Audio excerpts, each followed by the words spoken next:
So hello guys, welcome back to Bigg Boss ముచ్చట్లు. అయితే ముచ్చట ఏంటంటే యావరికి చాలా లవ్ అండ్ సపోర్ట్ దొరికింది బిగ్ బాస్లో ఉన్నప్పుడు. కాకపోతే బిగ్ బాస్ నుంచి వచ్చిన తర్వాత అదే కొనసాగి దానికంటే డబుల్ అయిపోయిందని చెప్పుకోవచ్చు. ఎందుకంటే ఎవరైతే కలుస్తారో వాళ్ళతోని చాలా మంచి ప్రవర్తనతో కలిసి బ్లెస్సింగ్స్ తీసుకొని ఇంకా హగ్ చేసుకొని అయితే ఫొటోస్ వీడియోస్ అనేవి షేర్ చేయడం అయితే జరుగుతుంది.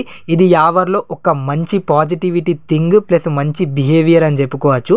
అయితే కొంతమంది అంటే ఎక్కువ మంది చేసే విధానం ఎట్లుంటుంది అంటే జల్దీ ఫోటోలు దిగి వెళ్ళిపోతారు అన్నట్టు. కాకపోతే యావర్ ఇక్కడ పలకరించి ఫొటోస్ దిగి ఒక హగ్ ఇచ్చి వీడియో ప్లస్ ఫొటోస్ ఇవ్వడం అయితే జరుగుతుంది. యావర్ నాకైతే చాలా చాలా ఎక్కువ యావర్ ప్లస్ ఈ స్పై ఏదైతే టీం ఉందో వీళ్ళు ఎక్కువ నచ్చేసారు బిగ్ బాస్ అయిపోయిన తర్వాత. బిగ్ బాస్ కాకముందు కూడా అందరు కంటెస్టెంట్స్ యాజ్ ఏ గేమ్గా చాలా మంచిగా ఆడారు. ఫైనల్లీ పల్లవి ప్రశాంత్ విన్నర్ కూడా అయిపోయిండు. కానీ ఇక్కడ అందరు కంటెస్టెంట్స్ చాలా మంచోళ్ళు. శోభా శెట్టిని చాలా హేట్ దొరికింది. కాకపోతే శోభా శెట్టి కూడా ఎంతో కొంత మంచి కదా భయ్ అని నేను అంటున్నా. ఓకేనా, రైట్. మరి ఈ వీడియో గింతే ఇలాంటి Bigg Boss updates, further updates, అన్ని కథల కోసం మన ఛానల్ని సబ్స్క్రైబ్ చేసుకొని బెల్ ఐకాన్ని క్లిక్ చేయరు. ఓకేనా, రైట్. మరి టాటా, బాయ్ బాయ్.